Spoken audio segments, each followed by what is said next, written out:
Okay, welcome to episode 10 of Slay House Review. Today we'll be reviewing a story by a white woman with dreads. And so right off the bat, I want to ask you two questions. Number one, have you ever fucked a white person with dreads? And two, would you ever fuck a white person with dreads? I'm gonna go with no. I have not. What I can't swear to say God, is you that have. I really have not, and it could be that person at some point had dreads, but like I have never actively had sex with a white person while they have been sporting dreads. Would I? No, I think I just cannot for a lot of reasons. The sad thing is when I was thinking, no, I haven't. Okay. And the sad thing is when I was thinking about it, like, I perhaps would have sex with a white guy with dreads just because I was thinking, like, for some reason, those guys always have big cocks. Like, I kind of think of like the pale skin, blonde, white dreadhead. Crusty, like, yeah, gross. And for some reason he has a big dick. And then that's the other conundrum about it is like, yes, he may have a big dick, but he's like a crust punk. So do you really want to touch it? None of them, like, Not they don't wear really. underwear. They're kind of like nasty crust punk. I mean, like, what's wrong with not wearing underwear? Well, 100% of the time. I mean, I don't know. I never wear underwear. Wait, really? Yeah. I don't know. Maybe this is just my like feminine bias because like okay, as a woman, is it different for really, women? Yeah, yes. You have to wear underwear because if So you have maybe your it's pussy just out, that- what, do you get like a yeast infection? Well, yeah, because it doesn't allow, like, otherwise, like, it can get too damp if it's not like breathable. Ew! Yeah, that's like how that shit works. Gay man. Hide your like Gay pussy man disgust. flamboyantly goes, ew, when learning about the A female yeast? anatomy. Wow, you know. Yeast infection? Ew. You know, sometimes people in society need to fill their roles, and as a gay man, as a feminine gay man, exactly, it is my duty to go, ew, whenever learning about the female anatomy. I actually just to keep things in order. Yeah. I mean, I needed that. I mean, it keeps me real. real. Just to keep you humble. Exactly. Exactly. You know, I can't put my pussy into it too much. You gotta get humbled every now and then. Okay, so anyway, this week's story, it's called like Demon Frog Woman. I'm trying to pull it up still.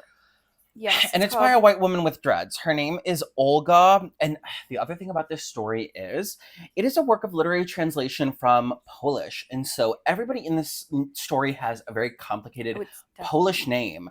I was thinking, like, I don't even think we're going to end up summarizing this because, like, I barely could even read this. We'll take a crack. I mean, I feel like I spent so long on this, like, reading, trying to. And I kind of feel more interested by what I like read about her, but I don't even feel particularly interested by that either. Yeah, this is sort of just like a black hole of just content. Like, it's just there's like sort of nothing I can really sink my teeth into about this. It is okay. Well, I accidentally typed that in wrong. Okay. Okay, hold on. Let me just. I'm literally almost there. I just had. I will keep blabbing while you do that. Well, don't worry. I will cover your bases. Okay, slay. Yeah. Well, I'm there. Okay. Sickening. So quick, so fast, so efficient. Okay, so this is. It's Woman, Frog, and Devil by Olga Tokarczuk. Are you Polish in any way? I don't think so. I'm Polish. I think I'm like Austrian. Is that? I'm at least in the area a quarter Polish because my mom is half Polish, half Slovenian, and my dad's Italian. Yeah, mind you, you know, American. I always hate when Americans like get into their ancestry. I think it's like Americans will say anything but like I'm American, and even when I'm talking to other Americans, I feel mostly compelled to say like I'm like an American, like culturally. I'm a European mutt, and I did not grow up identifying closely with any of my ethnic cultures. I'm like culturally Catholic. I'm an American Catholic. Yeah, it's like not even like an Italian American Catholic or like a Polish American Catholic, which, you know, coincidentally enough, are both very like strong American Catholic communities, Polish and Italian. But no, I just went like, I grew up Catholic, like just Midwest, Catholic. Just sort of at some point, just very. Although I am kind of surprised. I mean, you are from California. Are there a lot of Catholics in California? I mean, the whole Ladybird thing. Yeah, I mean, it's not that big. I mean, it is okay. I'm talking out of my ass a little bit, but I would say that sort of the one thing about the West Coast, like writ large, is that like there are like my family, Catholic family, is from the Midwest. Yes. And then moved to California. So it's not necessarily like there was like a big influx of like necessarily Catholic immigrants like during a specific time period, except possibly like maybe into San Francisco during like the last wave of immigration. But it's not really like they all moved from the Midwest. Like they didn't seek it out, California per se. And now it just seems like nobody's Catholic. Everyone's like evangelical now. And also, that's true. I guess I was thinking California, like everybody's Latino, so they're all Catholics. Yes. Other than in terms of like European they're all like Catholic, Mexican. They're all Chicano. They're all Catholics. Yeah, there is a very big like Latino Catholic, which again I guess speaks to why I grew up amongst Mexicans and why you grew up amongst Mexicans, even though we were in different regions. Exactly. And that's why we can come together so beautifully to give you this like incredible literary podcast. Exactly. Slay House Review. It's episode 10. Another announcement while we're here. We have finally figured out how to properly use our microphones. We watched this 1 4-minute YouTube tutorial. Devin watched 1 4-minute you tutorial. Watched me watch it. Yeah, I mean that is as much effort as I can put into the production side of these things. You'd think for someone who's been making YouTube videos for like 7 or 8 years now, like I would know anything about video construction, about audio, but I don't. It is what it is, and I think we do kind of revel in this like low production value. Yeah, lo-fi. We're DIY. But we're alternative. If we can like have the listeners have a more even listening experience by using the mics that we already purchased. So hopefully, hopefully you leave a nice comment, you leave a nice review saying, wow, the audio quality is incredible. Just bump up our engagement. Wow, these girls spent a lot of time on their audio, and you know what? It pays off. It does. Okay, so Woman, Frog, and Devil by Olga Tokarczuk. Okay. This woman's a big deal. She's like a really big deal in Poland. She won the Nobel Prize as well. For the Book of Jacob, is that the one that won the Nobel Prize? The Nobel Prize is for like a body of work, so it's just awarded to a person. But like, yes, according to the Wikipedia page, which we can get into, like that is probably considered her seminal work. And I guess we can get into it later because I don't think we're going to be talking about this actual story for long because I actually don't think I remember much. Let's try, just for the sake of summarization, for our loyal listeners. Yes. Okay. So we've got You go.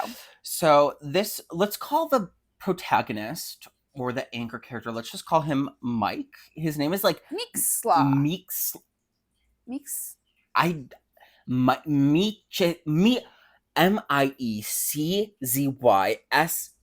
with a slash through it, AW. Well, he has a nickname that she calls him. Oh, Michi.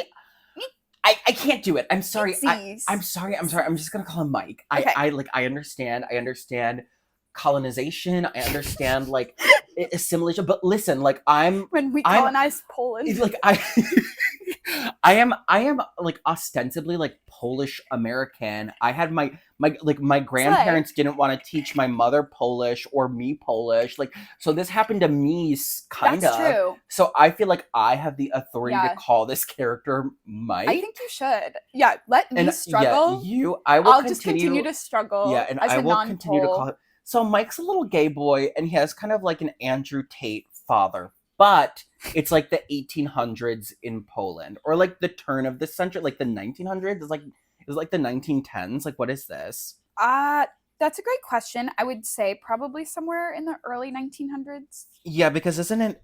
This comes from a bigger book, and like that hasn't been released yet, and it's about World War I or World War II. World War One. Okay, so this is probably like 1900, 1910. Yeah. Yes. Because this is his childhood. We could so for for anyone interested, there are certainly ways that one could actually come down on like a time period for this, because there's like talking about specific schools that he goes to named after like famous people and whatever. But like we are not.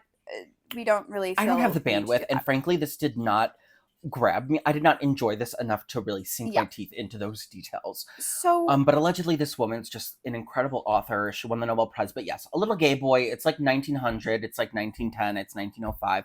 He's got kind of like an Andrew Tate sort of Jordan Peterson like optimization, like industrial revolution type of father. They are from a small town in Poland, but then his mom dies, and with the money in childbirth, giving birth to him. Slay, very, I think, in accordance with the ambiance of this kind of story. And then he uses the money and like the estate that he's given from the wife's birth. He sells it, and they get like an apartment in like some Polish city somewhere with apparently some Germans, some Austrians, some Hungarians, a bunch of some Jews, a bunch of different people. Right. And so in terms of like, plot happenings in this story, we are given some snippets of young Mike's sort of life growing up, particularly how he was his sort of like one female caretaker that he ever had was this woman named Glyceria, who bathes him. But until when he's like 7 or 8 years old, like basically like the dad like never liked her and thought that she was like, I don't know, eating too much food or something. So she gets like fired, whatever. Again, he's like a Jordan Peterson dad. Right. He's like doesn't like how she's not optimized and that she's like too feminine and fat and old. And essentially like he is basically never touched by a woman ever again. It's like as far as we this is like his last like sort of experience. Very true. And then he's like it's very clear that he's like gay. Like he's being like it's like he's like a sensitive little boy. Right. He's very sensitive. So what ends up happening is that like after Glyceria goes away, he gets like private tutored, and he's like too sensitive basically to be like in school or something. So they end up sending him to like boarding school to try and like toughen him up. And he's just like a really like just a really sensitive like soul. Yeah, he like doesn't last in boarding school, and I guess it's like so embarrassing to his dad. He and then finds one friend who's like also similarly kind of soft. No, but that's later. That's when he starts going to this like gym school. That's boarding school. Are you that's sure? Like no, I thought that was like later. No, because the boarding school was first, and then that's after Glyceria. He gets thrown to boarding school, and boarding school's like, we don't want him. Oh, so and then they try to, and then they school. find a couple of private tutors, and most of the private tutors are like, we don't want him. But then they find one private tutor whose name is like Jacob or something. And then when he's 13, he starts going to the local school. Yeah, like a gymnasium or something, and it's like a fire station or something. I don't know. And then between that, there's also this like sequence about him like having to like go in the basement and like get pickles from the basement for like his dad or something, and like he's like scared of like a frog that he sees in like the basement. So the sort of title of the story comes from this, and I would like to talk about uncle, this yeah, because it is actually interesting to think about regarding translation. But essentially, his uncle who's in the army, the Austrian army, comes to visit, and it's like Mike, his dad, and his uncle, and for whatever reason, his uncle just says like woman, frog, and devil, these are siblings treble. He sort of speaks in this like weird riddle, kind of like pithy, kind of like saying. And there was this whole thing before and Mike then latches on because to it. like his dad, after his wife like died in childbirth, he was like, I don't ever want to get married again. And like I guess like the whole like time, and like throughout his childhood, he's like Mike is told all these things about women from like the men in his life, that they're like inefficient, that they're emotional, that they're tricky, that they're like little devils, and like this is his uncle's like little piece of wisdom about women, and also the title of the story.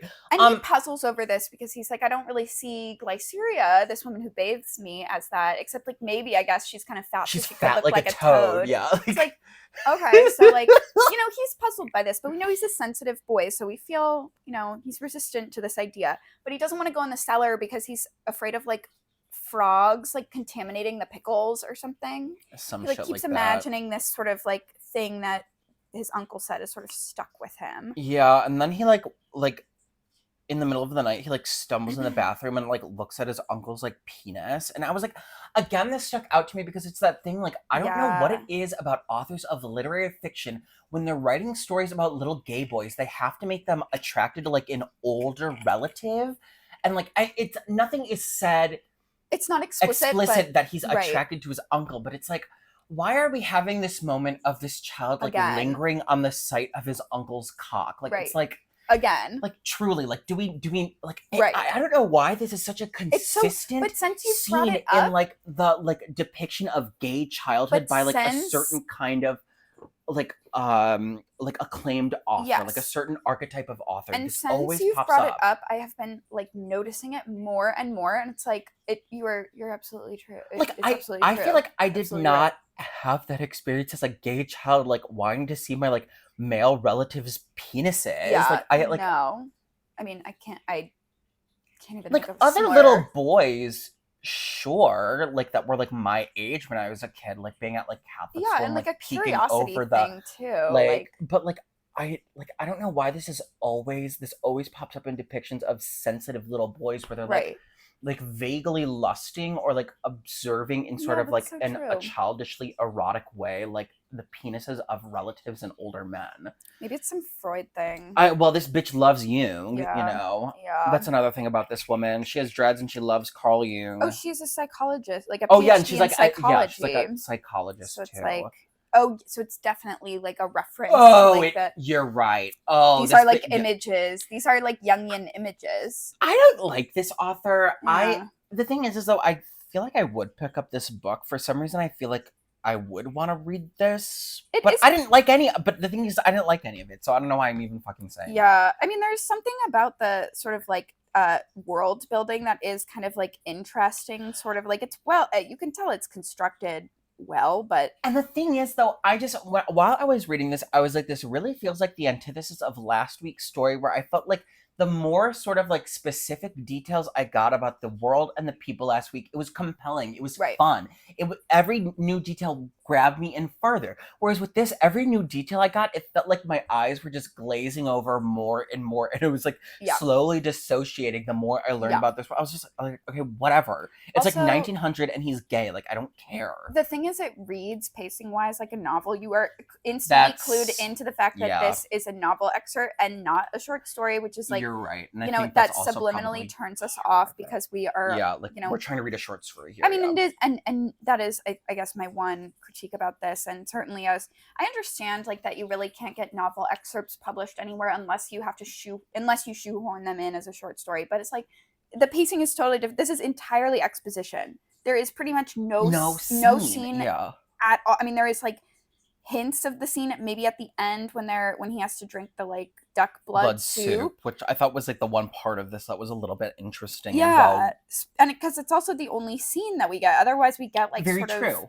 like really just distant context, narrative, like kind of building, and it's exposition, like, you know. Yeah, it's just sort of it tips its hand. It's like, okay, we see through this. It's not a short story. It's not a punchy. We're not going to receive the full emotional arc within this confine because, you know, otherwise there wouldn't be another 800 and some odd pages, I think, because it's a like 900 page book. Well, actually, not this one. But I mean, I wouldn't be surprised because this bitch apparently writes novels that are like 1,000 pages long. God, it's so indulgent. It's so just like, what the fuck do you think you are that you think I should read your 900 pages? Like, go fuck yourself. Like, David Foster Wallace, go fuck it. David Foster Wallace, I'm glad you fucking killed yourself, honestly. I love him. Like, I want him so fucking bad. I love him. Anybody who writes a novel that's over 500 pages, I think deserves painful suicide as a conclusion to their life. Like, painful, botched suicide. I'm gonna write. Who do you think you are? Not only does this white woman have dreads, but she also writes novels that are 1,000 pages long. Like, it's a bit too much. Choose a struggle, Olga. Yeah, it's too much. And you know what? I actually read a very interesting piece of information. I can't remember where recently, but it was talking about like the history of the novel and how. I promise this is going to connect. Very and Lenny not Davis of you. Just it's not going to be so academic of me. Basically, the author was saying, well, the reason that like the Russian novel, like Tolstoy had like, you know, wrote 900-page novels is because Russian winters were cold and there wasn't anything else to do. Yeah, I'm like, oh, slay, actually that makes so much sense in terms of like literary history. And it's like, well, now there's a lot more to do and we have global warming. So we have no cold Russian winters. We need to sit through. Girl, spit it out. And just, girl, spit it out. To continue this aside, like this discussion of the trajectory of literature, this is why I can't stand people like, you know, the faculty of the grad school establishment that we went to. It's because like they're clenching so hard with their pussy lips wrapped around this notion of what a novel needs to be historically, where it's like, the world ain't like this anymore. Yeah, we should do something more interesting. Let's have the form progress with society. And it's exactly that. I don't have the fucking time. No one has the fucking time anymore. We actually have a lot to do. There's a lot of information Yeah, we coming have to at have us jobs from and stuff. all directions. Yeah, we have to find, we got to make a little salary. We got to make rent, girl. Like, I have 200 pages, maybe 250 at most. Anything else is a waste of my time and a waste of your time. Keep it in your fucking diary, you know? Like, publish it Yes, put it in yourself on drafts. Wattpad, you know? Like, Jesus Christ, like, why are you throwing this at me It's like in the people do fucking it, yeah. Barnes and Noble, and the Yeah. fucking Lit Hub article, and the fucking New Yorker profile? Well, Jesus Christ. It's like, and it's Have some sense. It's also like the big publishers like want to publish like longer stuff with more like fluff because it's heavier. They can sell it Exactly, for they more can charge- money. Like mhm. it's And more the paper. dumb readers of the New Yorker will absolutely shell out $50 for a Oh, that's 1,000-page novel because it makes them okay. look so well read, Yeah, it's so like intelligent. they sort of like capitalize on the yourself. like guilt that people, myself included, have over not finishing a book that you started because it's a sunk cost fallacy, right? Like, you know, you should just walk away. It's like gambling, right? You're not going to win it back. You should walk away. But, you know, we can't do that. And especially with Goodreads, you know, it's like, well, gotta get through it so I can like rate it on Goodreads, add it to my list. The more we do this podcast, the more I'm realizing that the publishing industry and like It's the whole like fucking establishment evil. of literary magazines and like literature is truly just based on exploiting people's like guilt for not being smart enough and Yep. not being Oh, yeah. well read enough. Yeah, it's That's fucked how they up. make all their fucking money. Yeah. That's how they get their readership, by tricking people into feeling guilty I know. about not reading the right things, not reading Exactly. enough, not like you should enjoying. be reading Yeah, this. You should. Yeah. that's how they. exactly. That's how literary That's how it's fiction makes scripting all you. of its money. That's so That's funny. and that's. I mean, and again, and you know, I totally agree with you. I'm not saying that we should all, you know, read or even think about writing like 900-page novels. But the one thing I will say about like something that is so not that is like, I guess like a 900-page like novel like this is very much that. But if you could like, if it was like 900 pages of like 900 different blowjobs, for example, like just something that is so egregiously over the top to like also draw attention to the fact that like TikTok feedification of 900-page fiction. Yeah, Each it's page like- is a scroll. because that makes a statement, and I think that's interesting. Yeah. Like in some way, to sort of like be like, okay, like but truly, like, do we need to be rewriting Anna Karenina over and over that's and over the again point, in right? our year That is 2024? sort of the Like, point. no, Like no, no, if no, you're we gonna do be not. if you're gonna be sort of like, you know, making some sort of statement or have some sort of like perspective that is like, you know, can't be confined within, I don't know, like a short within brevity. I mean, like fine. I probably think fewer people will read it and therefore will be less effective. Yeah, but, exactly. Like, still, one's I mean, gonna it give a could be fuck. really cunty as a statement if it's like, yeah, this is 900 pages of me explicitly describing sucking dick or like whatever, just And to on troll each people. other page is a picture of my pussy rendered in the black and white available to Right. like contemporary printing technology. Right. I don't know what made me think of this And- per se, but No, but I do agree with you, and I would like to close this aside by saying I'm glad David Foster Wallace killed himself, and if he was alive Yeah, today, that's I would absolutely take it into fair. my own hands and finish the job myself. I mean, fair enough. I think I as you feel should. like if he was alive today, he would be what, like in his 60s? I feel like I could take him Yeah. out if I wanted to. Yeah, you absolutely could. Yeah. I like have a feeling you could have taken him out at any point in his life though, like regardless. I feel like I agree. you would Yeah, be a even in force his that he peak, could not like, reckon yeah. with. And you know what? So I recently saw a Reddit post on the Red Scare book club subreddit, which is the most like dreadful place on the fucking internet. Like truly reading those posts reminds me why I don't have more friends who read books, because everybody who reads books is just dreadful in one way or another. That's very true. In a way that I just can't contend with. I acknowledge I'm dreadful in many of the same ways that people who are like readers are also Right. dreadful, but the way that they all are is just, I can't contend with it personally. But anyways, I didn't realize that there was actually like beef between Bret Easton Ellis and David Foster Wallace while they were alive. They like did not like each other and often Oh. had like kind of like, I don't Interesting. know, kind of like a Stan Twitter war amongst themselves. And Incredible. but what I was gonna say is why I don't fuck with Bret Easton Ellis either is why didn't he murder David Right. Foster Wallace himself? Right. Why didn't he do it?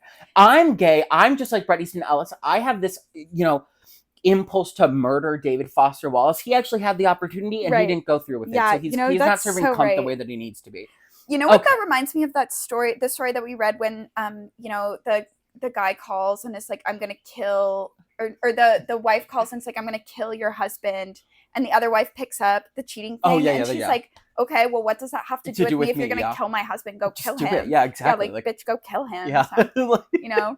Go do it. BEE fucked up. He, like, she missed his called chance. that bluff, and I'm calling the bluff on Bret Easton Ellis all these years later. Didn't take the opportunity. I think David Foster Wallace would have welcomed it, too, clearly. Yeah, exactly. She's so depressed and you know. self-loathing. Anyway. Okay, anyways, I mean, to finish off this story, so it's like, what I thought was really, I mean, a good depiction of being a sensitive young boy.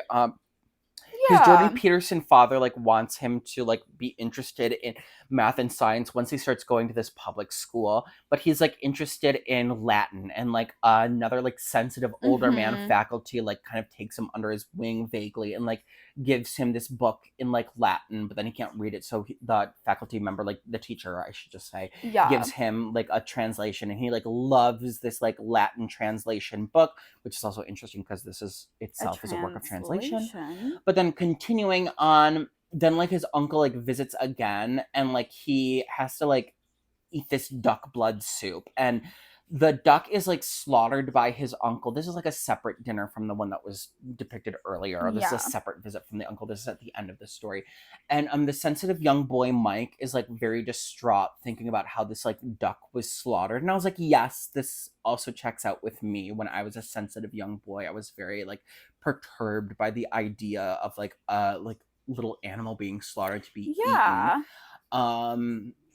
This reminds me of a story. One Christmas when I was, like, I must have been, like, 8 or 9, my mom got me a PC game that was, like, a cartoonish, like, chicken hunting game. And it was, like, a Wallace and Gromit. Like, it was, like, it wasn't, like, gory or anything. It, like, looked like a Wallace and Gromit movie. But it was called, like, Chicken Hunt or, like, Chicken Kill. Chicken Run. And that was a movie. Chicken Run. It might have literally been a game based off of that. Yeah, because that was the creators of Wallace and Gromit. And, like, I opened up the box and I saw that it was, like, about, like, hunting chickens. And I, like, just started bawling. And I, like, ruined Christmas morning. And I remember thinking to myself as I was doing this as a child, like, this is a really over-dramatic reaction, but I feel like I need to take a principled stance against, like, the slaughter of animals. Even though I, you know, like, fully ate chicken and, like, still continue to do so today. So I was like, yes, this is, I guess, a very accurate depiction of being a sensitive young boy. And then the other thing that I thought, so this duck is slaughtered to make this, like, sort of vile, like, Polish duck blood soup. Again, I can say it's vile because I am a Polish American. It's also described in very disgusting terms. Yes.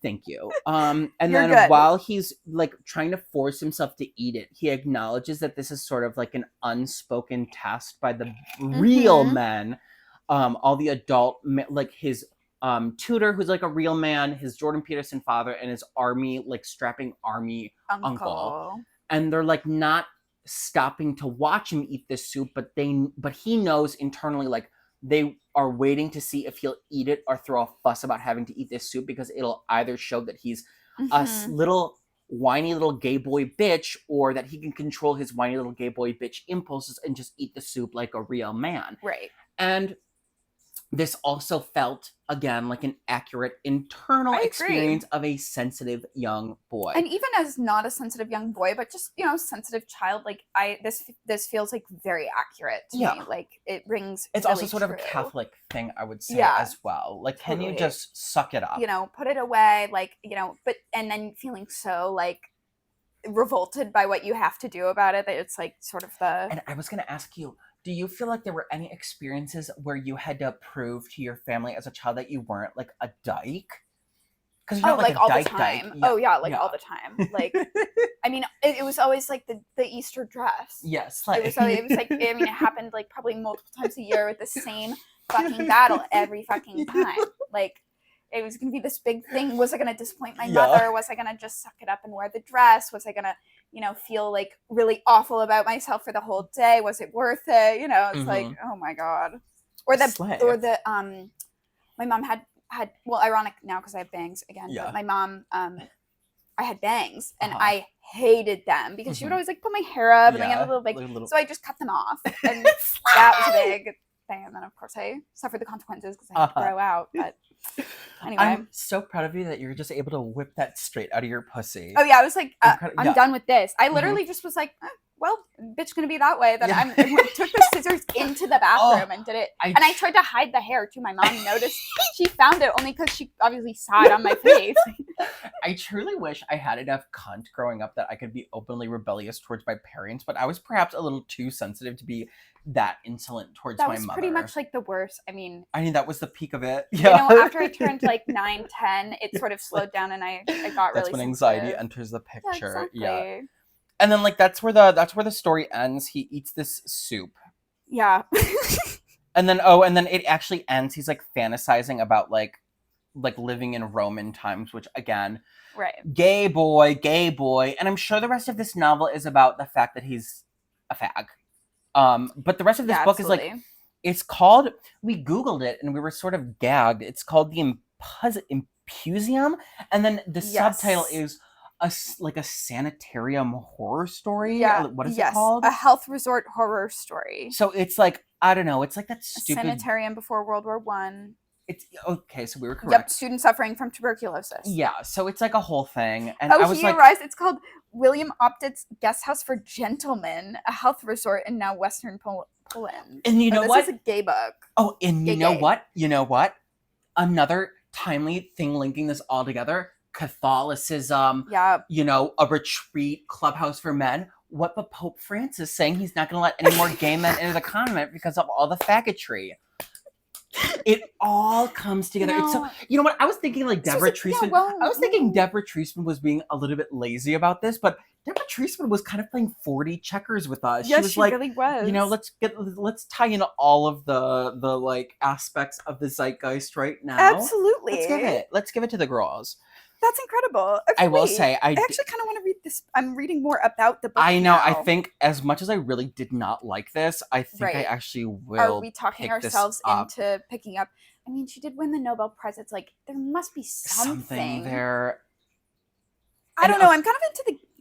I know. I am into Look the at the premise, and I hope there's a lot of subject like general fiction, literary fiction. Yeah, visionary and meta. Oh, that was the other thing about this woman with dreads is that she's really into magical realism, which like that's I guess, definitely the Jungian. Yeah, like, and like psychology. how fucking like literally like stereotypical can you get? Like, yeah, you're a white woman with dreads and you write magical realism. Yeah, like, it's like Jesus Christ. Right, that's so. What a fucking break! But I guess it paid off for her. She's a Nobel Prize winner.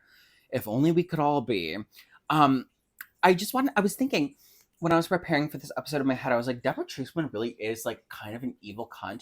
Like the fact that she like did not even want to interview the woman who translated this. Like I understand. Wait, no, I feel so bad for. Or like even the woman who translated this doesn't even get to read it. There wasn't even an episode. It's not even on the byline. It's down at the bottom. down at the like okay, I understand. Like yes, it's a work of translation, so the author herself can't read it for the New Yorker Writer's Voice podcast, but. Why don't get the bitch who worked to translate it? I know, because this is a dense thing, and it was well translated. I mean, I would say, yeah, I feel like exactly sort of this is probably exactly what it's like in fucking Polish. And this woman also is not like a fucking nobody. Like I googled her; she has her own Wikipedia page, and she's been also translating for like 40 years. She's like decorated, like well established like figure in literary translation. And she's translated Olga's work before, so they have a she's the reason this bitch has a Nobel Prize in the first place. If it wasn't for Miss Antonia, no one would fucking read this bitch's work.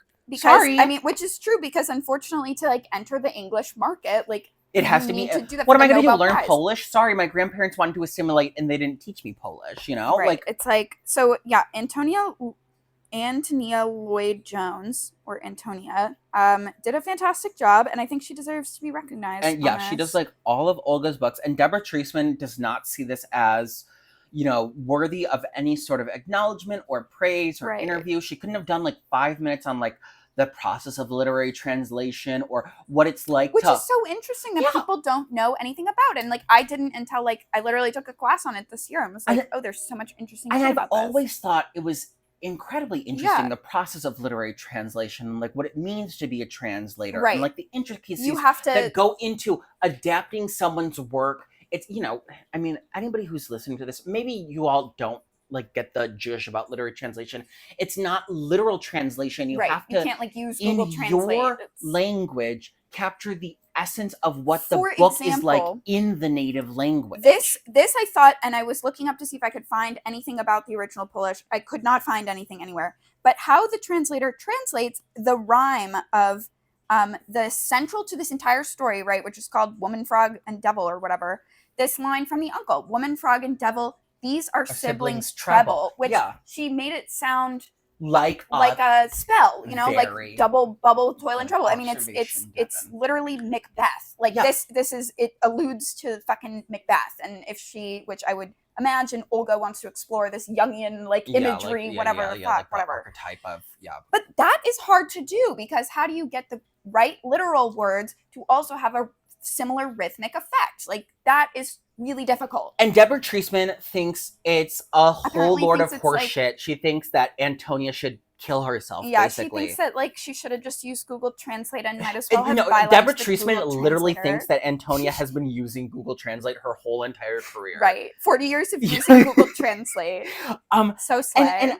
And we were talking about this briefly as we were reading this and like afterwards. Like, I don't understand why translators don't get the main credit when books are published. Sorry, if I'm reading this in English, the person who did all of the work was the translator. Personally, I don't give a fuck about Olga. I don't give a fuck about her original Polish work. I care about what I'm reading, which is the translation, and that is work that was done by Antonia. She should have the main credit. She should have the big name on the cover. It should be her. Right. She should get the Nobel Prize with Olga. Sorry. Yeah. Well, the one thing Sorry, Deborah, if that's so distasteful of me to say. No, it is. And it's kind of ridiculous. And the other thing about Antonia, she doesn't have dreads. She's a white woman. She doesn't have dreads. She's minding her business. I was reading an interview about Antonia, and she said she was there during like the communist revolution, like in Poland, where they're like throwing over the USSR, and they'd like martial law, and that's how she got into Polish translation, because she was trying to cover like the political uprising in Poland. Wow. She was there. She was a vigilante. She doesn't have dreads.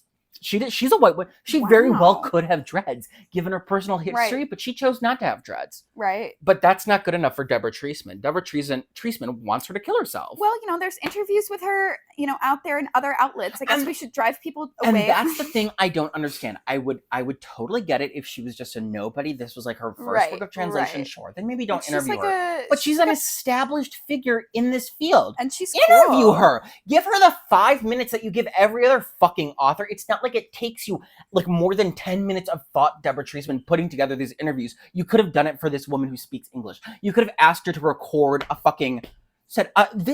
this story is recorded by Antonia blah blah blah, the translator of this work by Olga da da da.